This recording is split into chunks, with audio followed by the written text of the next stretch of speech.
Atos 20, vou ler o versículo 22 ao 24, diz assim: Agora, compelido pelo Espírito, estou indo para Jerusalém, sem saber o que me acontecerá ali. Só sei que em todas as cidades o Espírito Santo me avisa que prisões e sofrimentos me esperam. Todavia não me importo, nem considero a minha vida de valor algum para mim mesmo, se tão somente puder terminar a corrida e completar o ministério que o Senhor Jesus me confiou de testemunhar do Evangelho da graça de Deus. Esse texto é um texto que me acompanha desde muito tempo. Quando eu digo me acompanha, é porque a gente acaba se identificando mais com alguns personagens, mais com alguns textos. Isso é próprio, é pessoal de cada um de nós. Quando eu olho para a vida do apóstolo Paulo, eu olho com muita admiração. Não porque ele em si fosse alguma coisa de si mesmo, não. Mas pela entrega de se submeter à vontade de Deus e ao chamado do Senhor para a sua vida. Muita gente não compreende e não entende essas coisas. Mas quando nós vamos ver a vida do apóstolo e vamos analisar, numa outra ocasião, eu falei que um dia eu queria ou fazer uma pregação expositiva ou dar um estudo a respeito da vida do apóstolo Paulo, mas eu ainda não consegui. Mas o Senhor me vai conceder essa graça de poder trazer um estudo desse para vocês, não para mostrar Paulo, mas para mostrar Deus agindo através da vida do apóstolo. Coisa maravilhosa. Quem dera que cada um de nós pudéssemos ser assim, um espelho, né? Refletindo a glória de Deus. Das pessoas olharem para a vida do irmão Alberto, por exemplo, não enxergarem o irmão Alberto, mas enxergarem a Cristo. Quando olharem para a irmã Andréia, não enxergar a irmã Andréia, enxergar Cristo.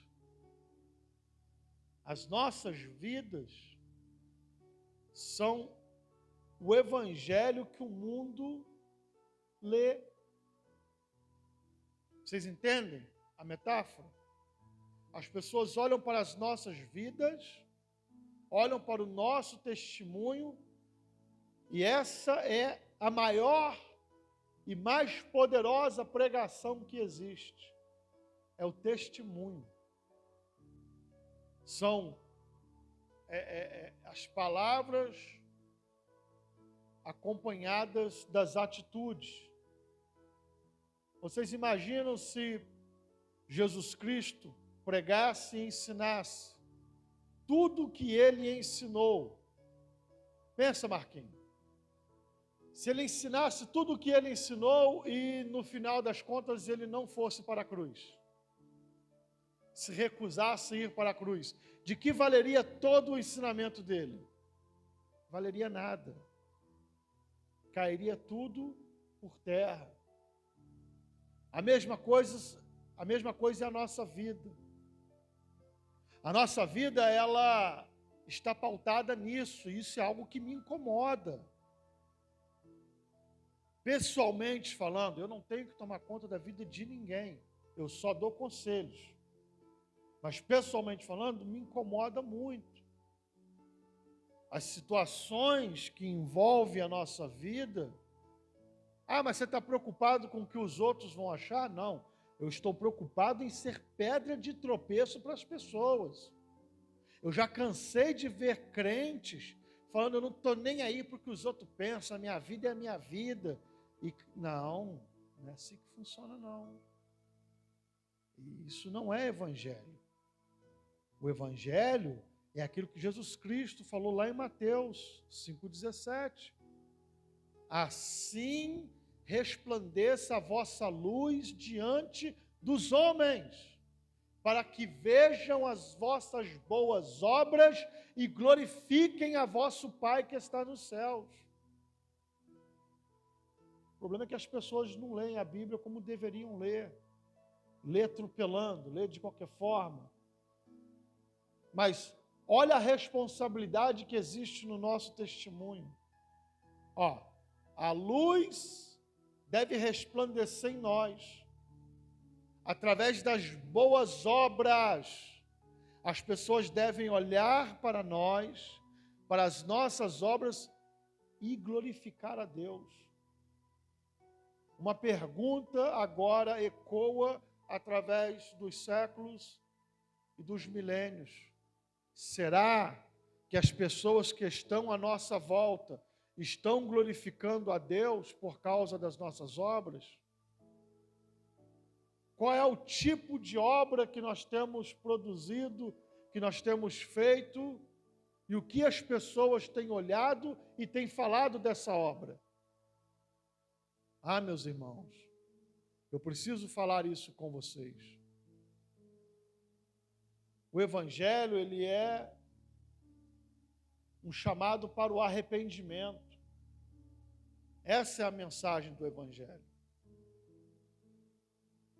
Jesus, você vai ler no Evangelho de Marcos, logo no capítulo 1, vai dizer que Jesus iniciou o ministério dele pregando e dizendo: arrependei-vos, porque é chegado o reino de Deus.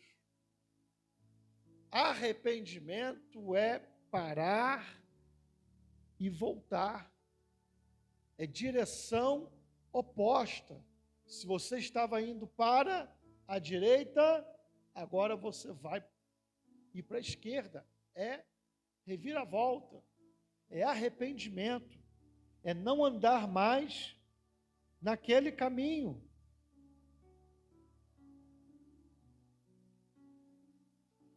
Nós vemos isso na vida de Paulo, por quê?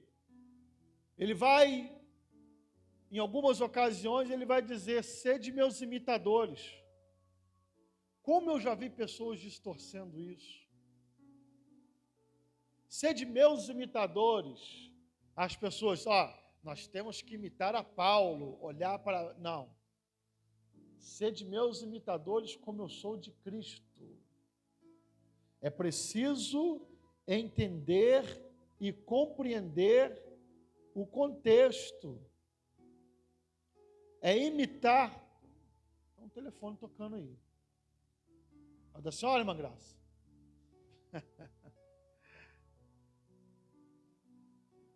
Sede meus imitadores, como eu sou de Cristo. É imitar o exemplo de Paulo. Por quê? Paulo imitava a Cristo.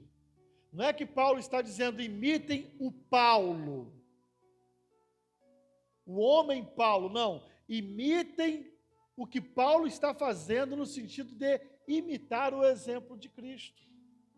É isso que Paulo está dizendo. Sede meus imitadores, assim como eu sou imitador de Cristo. Aqui nós vemos um homem que estava indo para um lugar aonde ele sabia que ele ia sofrer.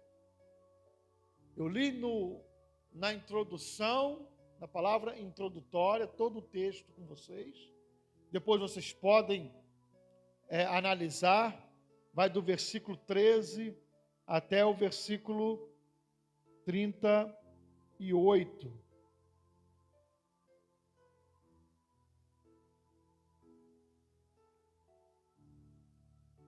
E ele queria ir para Jerusalém, porque ele estava sendo, olha aqui, irmãos, o que o texto diz.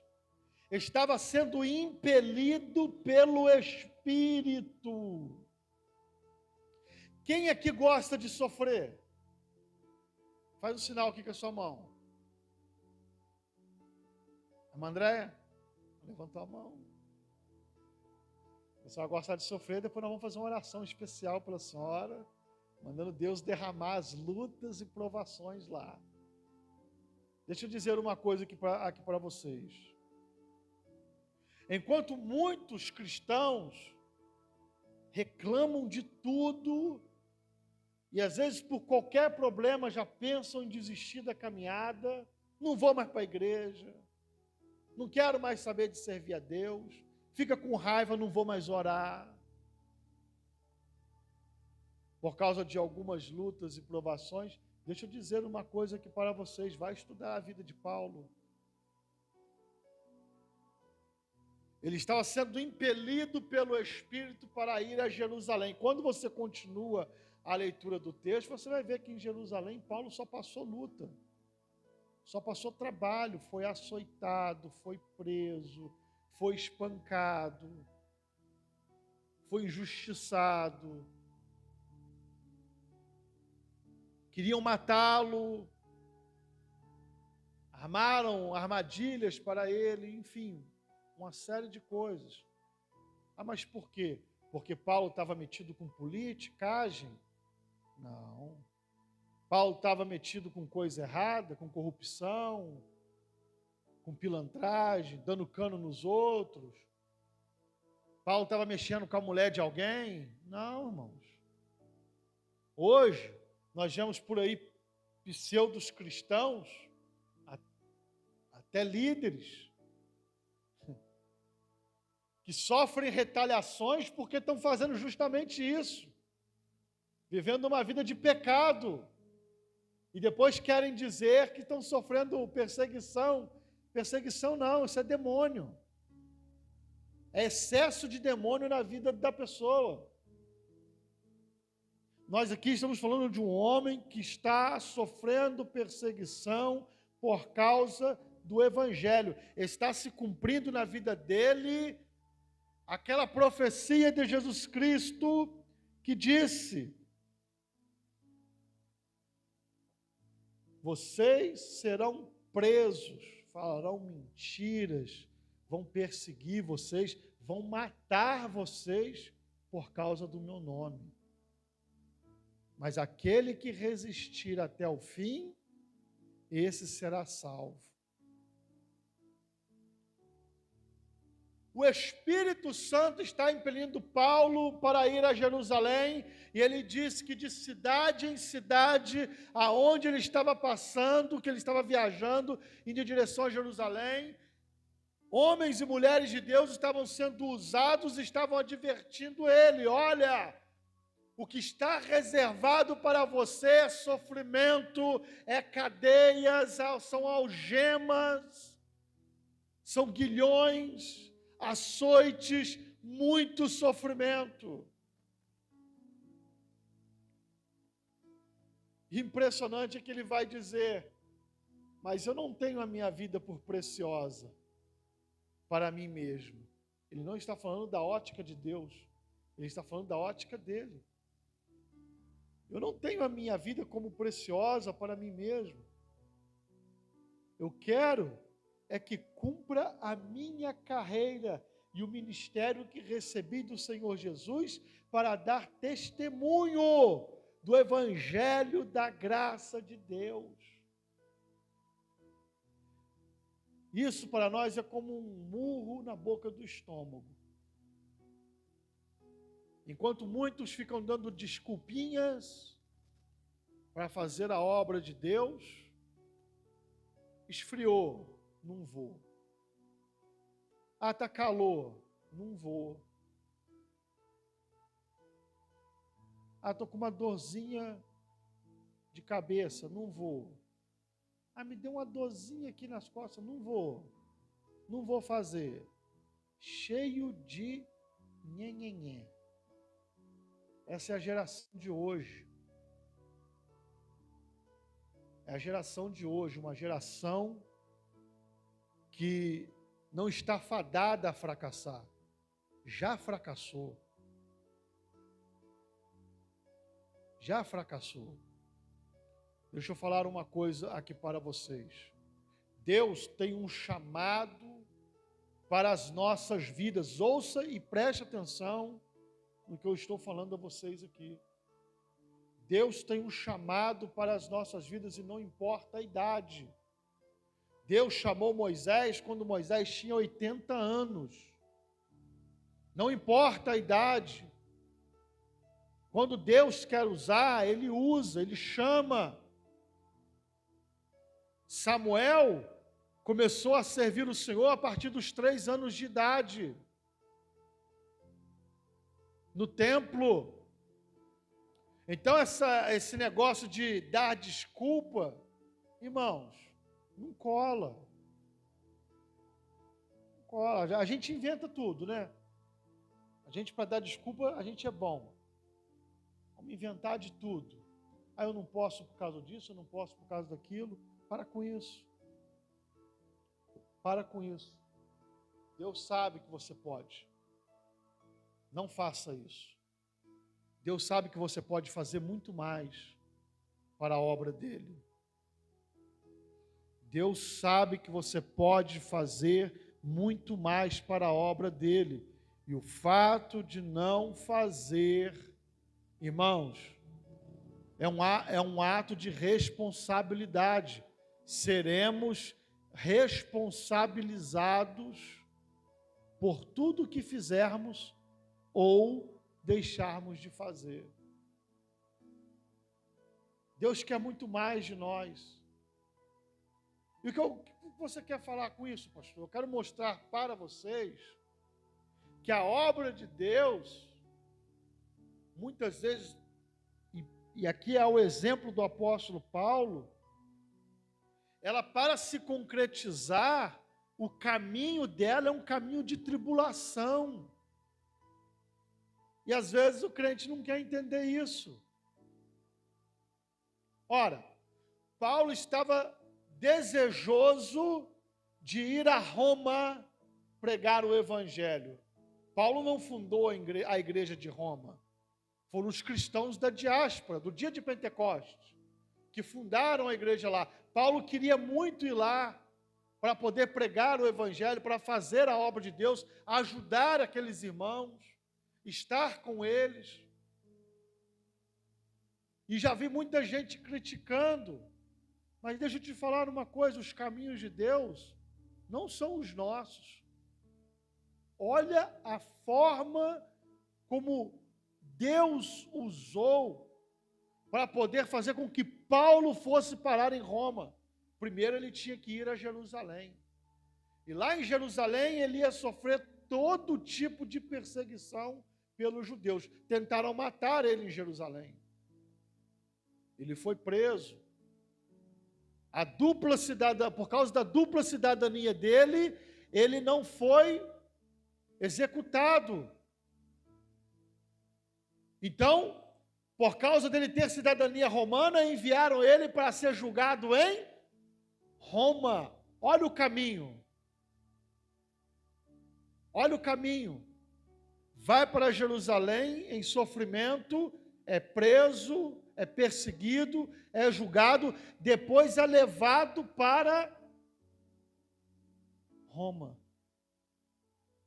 E não teve vida fácil em Roma.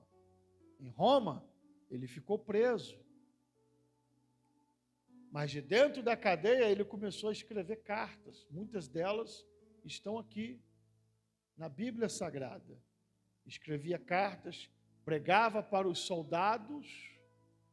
Olha isso. Deixa eu dizer uma coisa para vocês. Nós, quando entendemos a liberdade do Espírito Santo sobre as nossas vidas, não há grades, não há cela, não há masmorra que possa nos prender. Sabe por quê? Porque a nossa alma está livre. Fomos chamados por Deus. Estamos libertos. Paulo demonstrou isso, mesmo dentro da prisão, dentro da cadeia, ele produziu muitas das cartas que nós temos aqui hoje foram produzidos em cadeia, em prisões. Pregava o evangelho, reforçava as igrejas, ganhava almas para o reino de Deus, pregava para os presos, pregava para os funcionários do Império Romano, com quem ele tinha oportunidade de estar, ele pregava a palavra do Senhor. É por isso que ele mesmo vai aconselhar: preguem a tempo e fora de tempo. O que mudou? Deus mudou? Um dos atributos de Deus é a imutabilidade. O tempo muda, o tempo passa, as civilizações vão se adequando, vão mudando, vão se transformando. Em alguns aspectos melhoram, prosperam, em outros aspectos se deterioram, pioram. Mas mesmo que haja toda essa mudança, existe uma palavra de Jesus Cristo que vai dizer: os céus e a terra passarão, mas as minhas palavras não hão de passar. A palavra de Deus continua a mesma. Quem muda são as pessoas. Paulo, aqui nesse texto, ele passa por Éfeso. Ele não quis descer e ir até a cidade de Éfeso, porque ele ia demorar muito. E ele sabia que ele tinha pouco tempo. Havia um sentimento e uma prontidão de urgência no coração de Paulo, tanto que ele ali no porto de Mileto, ele disse: chamem os pastores de Éfeso, para eles virem ter aqui comigo, porque eu não posso ir lá, porque senão eu vou demorar. E quando os pastores vieram ter com Paulo, ali no porto, pense no filme que passou na cabeça daqueles homens e também na de Paulo. Quem conhece a história bíblica sabe que a igreja de Éfeso foi fundada por Paulo e os seus cooperadores. Paulo estava pregando a palavra de Deus e uma grande porta se abriu para ele. Paulo estava em Corinto, difícil, pregando ali o evangelho aos judeus. Melhor dizendo, ele foi para Éfeso, pregar na sinagoga, pregar aos judeus, e a maioria não aceitou a palavra. Ele ficou 3 meses tentando ganhar os judeus, ou seja, aqueles que se achavam já conhecedores da verdade. Não conseguia nada, só sofria oposição. De repente, Paulo pensa assim: eu vou pregar numa praça pública, para ver o que acontece. Quando Paulo começa a pregar, o Espírito de Deus começa a tomar a cidade de Éfeso. E as pessoas começam a se converter, centenas, milhares. Naquela cidade que era uma cidade idólatra, as pessoas começam a trazer os seus livros de feitiçaria, os seus ídolos de feitiçaria, as vestes que eles usavam nas cerimônias, começavam a trazer tudo e jogar na praça pública e tacar fogo, quebrar tudo, jogar fogo. Começaram a se converter e aderir à palavra do Senhor. Uma grande obra foi feita em Éfeso. Uma grande obra, algo de extraordinário. Você vai encontrar isso em Atos dos Apóstolos, no capítulo 15 e 16, você encontra essa história.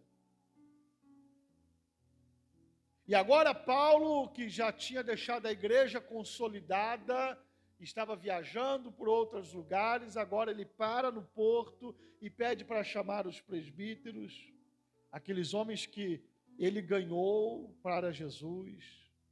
desde novos convertidos, os preparou, os discipulou, preparou eles para o ministério. Agora ele chama esses homens e ele faz essa despedida. Irmãos, Paulo sabia que a viagem dele não tinha mais volta. Ele sabia que ele estava indo, sendo compelido pelo Espírito Santo, e ele não voltaria mais. Tanto que ele vira para eles e vai dizer: vocês não tornarão mais a ver o meu rosto. E ele vai dizer: e eu quero deixar bem claro para vocês, que eu estou livre do sangue de cada um de vocês, porque enquanto eu estive aqui, eu ensinei a verdade e não deixei de pregar o evangelho conforme ele é. Não defraudei ninguém, eu trabalhei para poder conseguir o meu sustento, para não ser pesado a vocês. Não peguei nada de ninguém, não cobicei ouro, não cobicei prata, não cobicei roupas, não peguei nada de ninguém, e vocês são testemunha.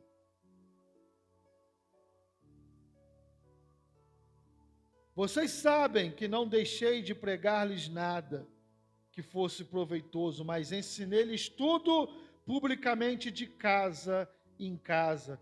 Testifiquei, tanto a judeus como a gregos, que eles precisam converter-se a Deus com arrependimento e fé em nosso Senhor Jesus Cristo.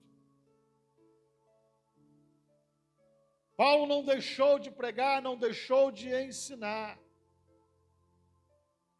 E agora ele está dizendo para eles: estou partindo. Eu estou numa carreira. Por diversas vezes ele vai fazer uma analogia, uma metáfora da caminhada cristã, da caminhada do ministério, com uma corrida, como uma maratona. E ele vai dizer que a única coisa que ele pedia a Deus é que ele pudesse completar a carreira. Ou seja, que ele pudesse chegar até o objetivo, cumprir o ministério, cumprir o chamado de Deus para a sua vida. E ele ia, e sabia que não iria voltar mais, porque a morte o aguardava em Roma. Embora ele fosse pregar o evangelho, fosse ganhar muitas almas para o reino de Deus, fosse escrever muitas cartas, das quais nós temos até hoje, mas ele estava caminhando para o fim da sua carreira. Mas ele não parou, ele não desanimou, ele persistiu. Mas é interessante aqui, irmãos, nós notarmos que, se nós formos olhar hoje, o caminho de Paulo para o caminho das nossas vidas, Paulo não se portava de trilhar o caminho do sofrimento. E nós nos importamos. Nós reclamamos. Preste bem atenção no que eu estou dizendo aqui. A não ser que você não esteja passando por nenhuma luta, por nenhum sofrimento, então, glória a Deus pela sua vida.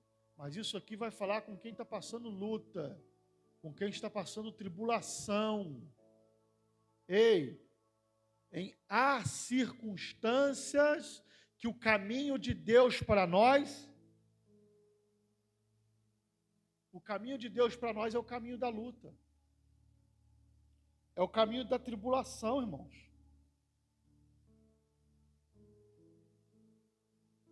O mais interessante, impelido pelo Espírito.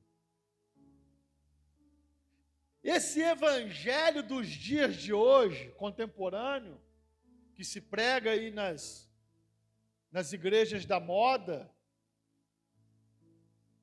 ele é completamente incompatível com essa mensagem, com esse fato da vida do apóstolo. Enquanto muitos estão priorizando riquezas financeiras, vitórias na vida terrestre, na vida de agora, nós olhamos para a vida do próprio Senhor Jesus Cristo, que foi humilde e trilhou um caminho de sofrimento, deixou o exemplo para nós. E Paulo estava certo quando ele disse: sede meus imitadores, assim como eu sou de Cristo, porque ele imitou o exemplo de Cristo. Trilhou o caminho do sofrimento até a morte, para poder cumprir a vontade de Deus. Deixa eu falar uma coisa para vocês: muitas vezes a nossa vida vai ser uma vida de sofrimento, e Deus está nesse negócio. Eu não sei te explicar todos os meandros, os detalhes, eu não sei, irmãos, explicar a mecânica do porquê disso, mas Deus faz assim. Eu só sei dizer para vocês que é assim. O apóstolo Paulo, pelo homem que era, pelo conhecimento que tinha, ele tinha tudo para ser um líder supremo da igreja. Se nós fôssemos analisar pela ótica de hoje, da religiosidade de hoje, das denominações religiosas que existem hoje, que na verdade são verdadeiros impérios financeiros, nada mais do que isso. Paulo tinha tudo para ser um líder supremo, mas nós vemos aqui Paulo indo de cidade em cidade, num barco, passando por lutas, pelejas, tribulações. Aqui, para os presbíteros de Éfeso, ele dá o atestado de pobreza. O seu atestado de pobreza. Não pedi ouro, não pedi prata, não pedi dinheiro a ninguém. Eu trabalhei para comer. Para não ser pesado a ninguém. Ninguém me deu nada. Eu trabalhei para comer. Paulo não tinha nada. Se você ler a segunda carta de Paulo a Timóteo, os seus últimos dias de vida, ele vai fazer um apelo a Timóteo para que Timóteo pegue os seus bens e leve para ele na prisão em Roma. Que bens eram esses? Prata, joias, ouro. Era o que era? Meus pergaminhos e a minha capa. Era tudo o que ele tinha. Meus pergaminhos, ele estava dizendo, traduzindo para hoje: Timóteo, traz a minha Bíblia e traz uma capa, porque eu estou sofrendo de frio. Traz a minha capa. E hoje, eu vou falar por mim, me dá vergonha. Nós temos tanto e ainda reclamamos. Todos nós aqui, materialmente falando, temos muito mais do que Paulo. Muito mais. Muito mais do que Paulo. Paulo, financeiramente, ele seria aquilo que os coaches de hoje, os coaches gospels, chamaria de uma pessoa fracassada. Porque anos e anos militando no evangelho, pregando, anunciando, abrindo igreja, e terminou pobre. Hoje, pastores, líderes, bispos, passam anos e anos também se dedicando à obra de Deus e no final estão milionários. Tem uma diferença aí, não tem? Terminam milionários. Está errado. Não estou dizendo que o obreiro não possa viver da obra. Não estou dizendo que o obreiro, o líder, o pastor não possa ter um salário, não possa ter uma vida digna. Isso é bíblico. Eu estou apenas mostrando e frisando para vocês um contraste que é notório. É notório. Eu estou sendo perseguido porque eu tenho milhões e alguém jogou nas redes sociais aí, jogou nos meios de comunicação, estou sendo perseguido. Irmãos, isso não é perseguição, irmãos. Perseguição autêntica é aquilo que Paulo sofreu. Pura e simplesmente por pregar o Evangelho e anunciar o nome do Senhor. Fora disso, não é uma perseguição por causa do Evangelho. Está sendo perseguido porque está pregando, porque está anunciando, porque tem um testemunho de crente. É perseguição. Está sofrendo por amor a Cristo. Fora isso, não. Paulo vai dizer para eles: eu preguei para vocês, eu anunciei tudo, minhas mãos estão limpas do sangue de todos vocês, tanto de judeus quanto de gregos. Eu preguei para vocês e eu disse que todos vocês precisam ter fé e se converter ao Senhor Jesus Cristo. Da mesma forma eu preguei, da mesma forma eu ensinei. E agora eu estou indo e vocês não vão mais me ver, porque Paulo sabia que ele iria morrer. Ele estava numa viagem sem volta.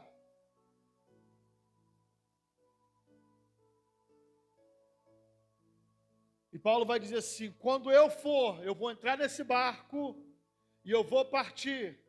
E depois da minha partida aparecerão lobos, devoradores no meio do rebanho, que não terão pena das ovelhas. Haverão líderes no meio de vocês que vão distorcer a palavra para poder ganhar fiéis. Paulo, impelido pelo Espírito Santo, profetiza algo que ao longo da história da igreja nós estamos vendo acontecer e acontece ainda hoje. Tem igrejas que estão lotadas. Eu sei que há exceções, há lugares que realmente Deus abençoou, tem homens de Deus, mas há lugares que estão lotados porque a mensagem do Evangelho ali não é a mensagem do Evangelho, está distorcida. Venha no pecado e continue no pecado. Isso não é Evangelho, o Evangelho é arrependimento. Arrependei-vos. Ou seja, conserta a sua vida. Mas há lugares por aí que estão preocupados só com a contribuição financeira. E não se prega contra o pecado, não pode falar. Não pode falar, tem que deixar as pessoas confortáveis. Deixa eu dizer uma coisa para vocês, o apóstolo Paulo, impelido pelo Espírito Santo, anunciou, e há quase 2000 anos atrás, já estava advertindo que lobos devoradores entrariam no meio do rebanho e não teriam pena das ovelhas. Ontem, não apenas ontem, mas hoje também, eu sou muito indagado, sabe, irmãos? As pessoas me perguntam, mas e aí? Você é pastor? Então, você deve ter dinheiro, você ter acesso ao dinheiro da igreja. É a primeira coisa que as pessoas pensam. E uma coisa que eu falo para todas as pessoas: eu tenho temor de Deus no meu coração. Eu tenho temor de Deus no meu coração. Teve uma mulher que viu a minha Bíblia no painel do carro. E na corrida, ela então começou a indagar. E ela fez alguns questionamentos justamente dessas igrejas, onde os pastores são lobos devoradores. E eu comecei a falar para ela o que era a verdade do Evangelho, ou seja, o oposto de tudo aquilo que ela imaginava. E eu falei para ela: minha irmã, deixa eu falar uma coisa aqui para a senhora. Eu tenho medo e temor de errar com a igreja, porque Cristo morreu e derramou o seu sangue por ela. Eu tenho medo, eu tenho temor de errar com a igreja, de ensinar errado, de falar algo, trazer um ensinamento equivocado. Eu tenho esse temor e a minha oração é: Deus, não me deixa errar. E o pouco que eu conversei com ela, ela se admirou. Ela expressou isso, não fui eu.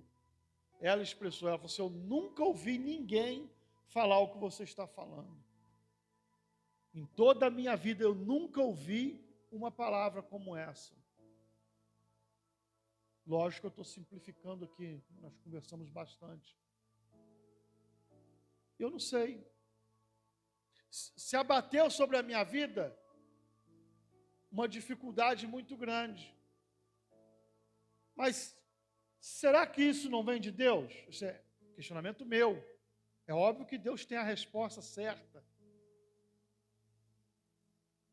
Por quê? Porque hoje eu não sei, irmão. Tenho que passar por isso. Tenho que passar. E o contato que eu estou tendo com as pessoas, eu não estou falando com ninguém. As pessoas é que puxam o assunto. E quando eu vejo que tem uma brecha, aí sim eu entro. E Deus tem abençoado. Deus tem abençoado. Deixa eu falar uma coisa aqui para vocês.